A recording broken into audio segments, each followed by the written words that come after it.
Hi everyone, Malibu Sean Beatman here again, and welcome to an episode of the second showing, and I want to talk about Aerotroopers. Originally, this movie was called The Icarus Trees. The Icarus Trees. And this movie is kind of pretty good in some aspects, but in other aspects, it's batshit stupid. Because this film, just imagine if Treasure Island, the first Star Wars film that came out, A New Hope, and some other films that you enjoy like The Iron Giant, got blended into a blender, into a food processor. Take some pages from the epic novel Moby Dick, sprinkle in some steampunk, and you get Aerotroopers. The main character is named Joshua, and he was an orphan on this island of trees. And this guy, he became, during the story, he fell off the island, got caught by a captain of a ship, I forgot the name of it, and brought him into his ship, and then over 2 years became a member of the crew, yada yada. And he has a love interest whose father created the ship that they're on, and the Moby Dick stand-in, which destroyed the island that the main character Joshua was on. And one scene in this film felt like it was lifted off from A New Hope. When you see Joshua and his buddy showing these kind of these insect-style ships from out of the sky, it's kind of almost like a stand-in for what Han and Luke did in A New Hope when they shot down the TIE fighters in A New Hope. And the Leia stand-in is actually a Aero pilot. That's right. It's kind of stupid calling one of your subgroups of the good guys Aero pilots, which if they're actually doing it, or if they are actually one of the people who are riding one of your vehicle, your main attack ships that for in dogfighting, don't call them Aero pilots, which is kind of stupid, but you know what? To short it down, call them. There's Aerotroopers, which it makes sense because they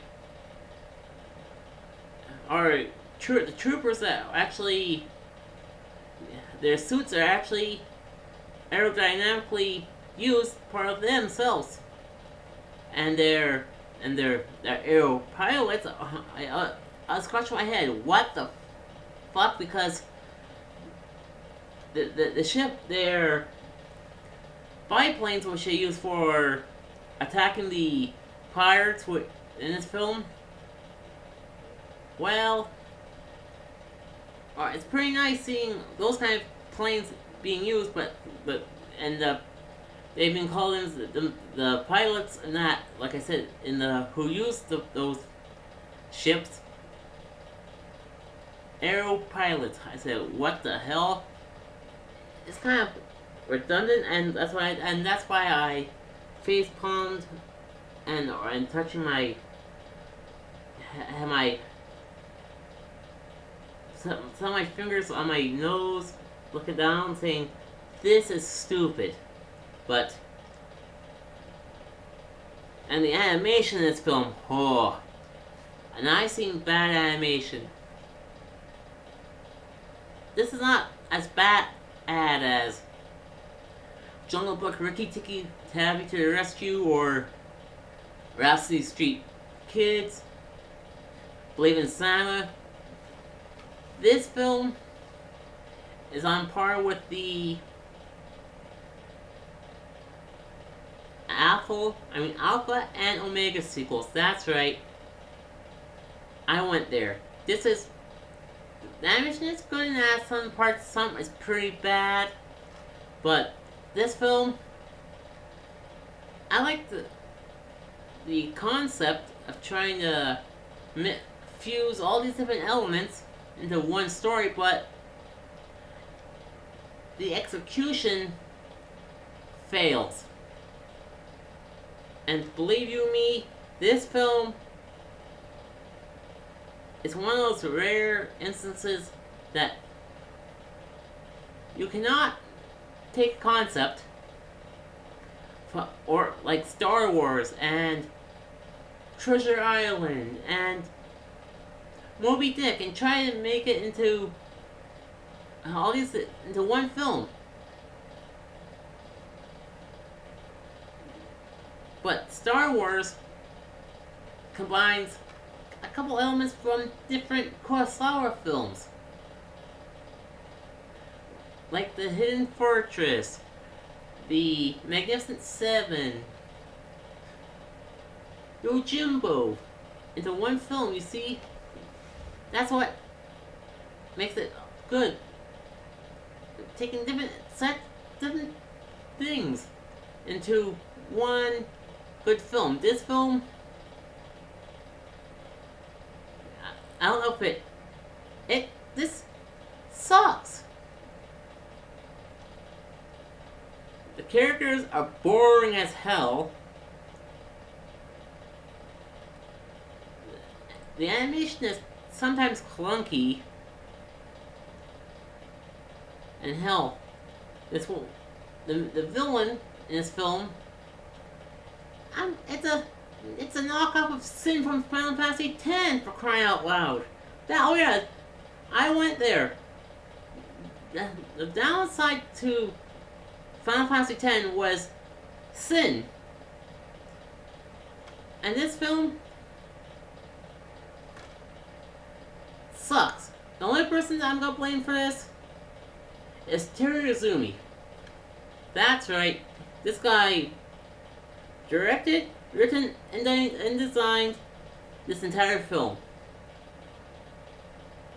He besides directing, written, and designed this film, he also produced this film. It's freaking voiceover levels. But he didn't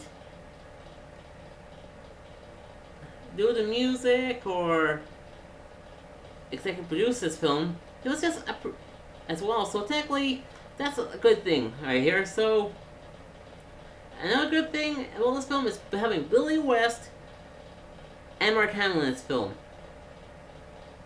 That's right, Luke Skywalker himself is in a Star Wars knockoff CGI film. And, in this film, I don't know, I would never let my friends watch this film. It's an insult to... It says here on the back, an animated family adventure in the tradition of Star Wars, Treasure Planet, and the Iron Giant.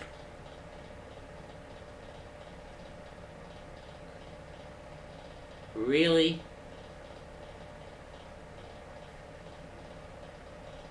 And it doesn't say who's quoted it.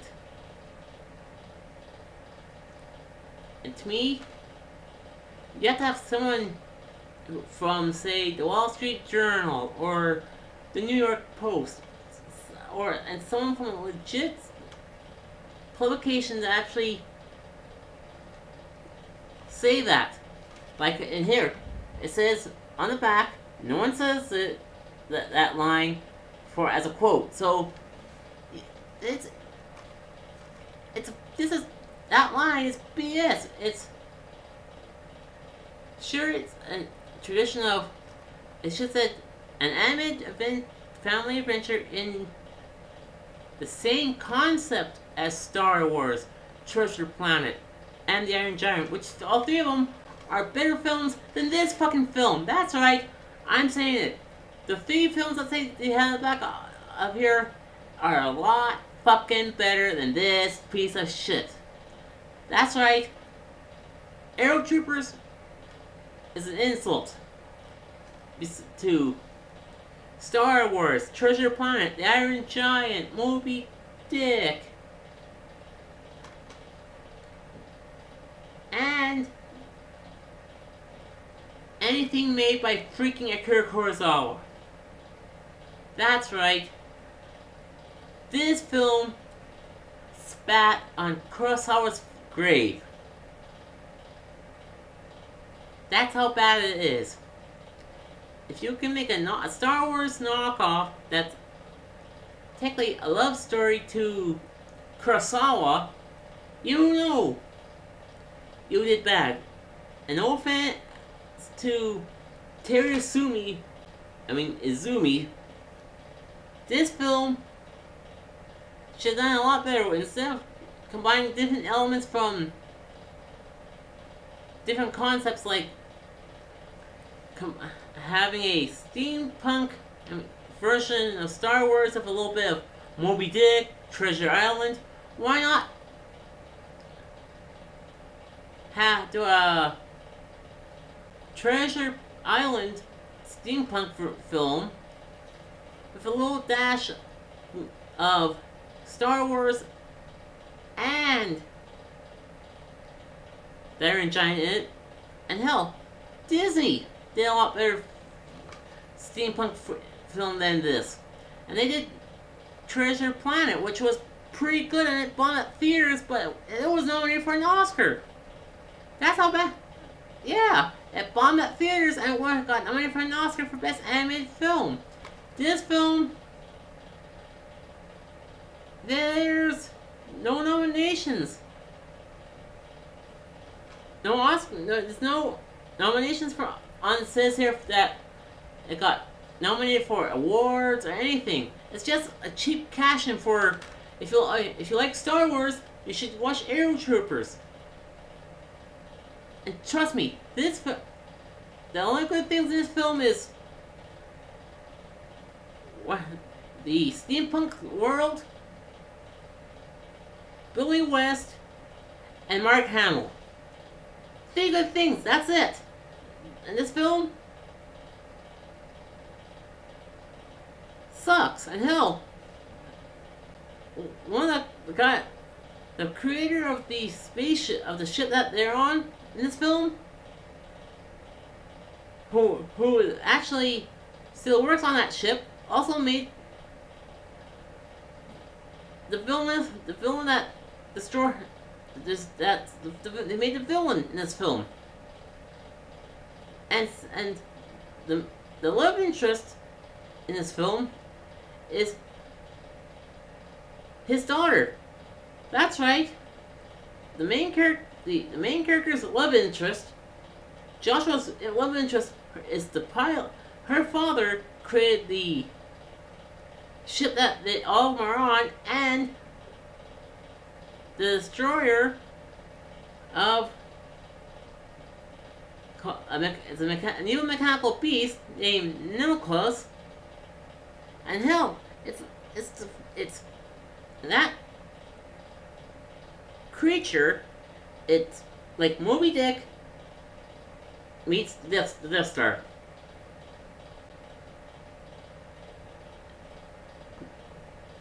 Plus, this film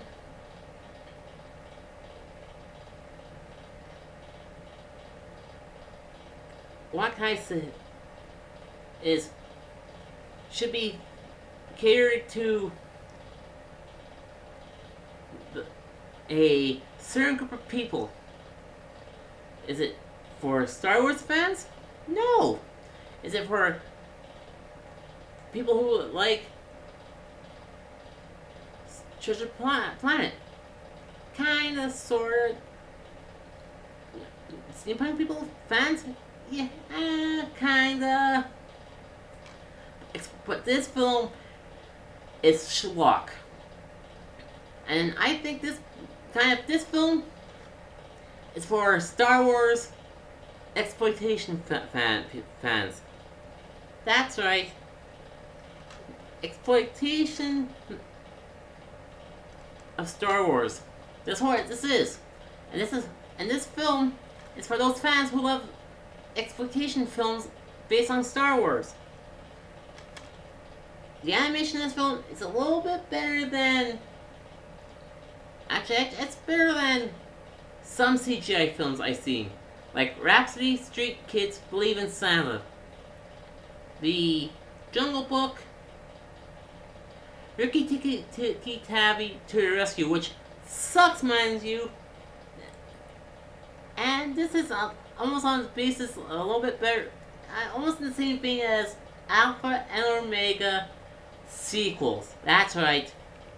This movie's in the same vein of animation as that film. Those films. So, out of 5, I'm giving Aerotroopers a 2.5 out of 5. That's right, a 2.5 out of 5. And this is Malibu Sean Bateman, signing off.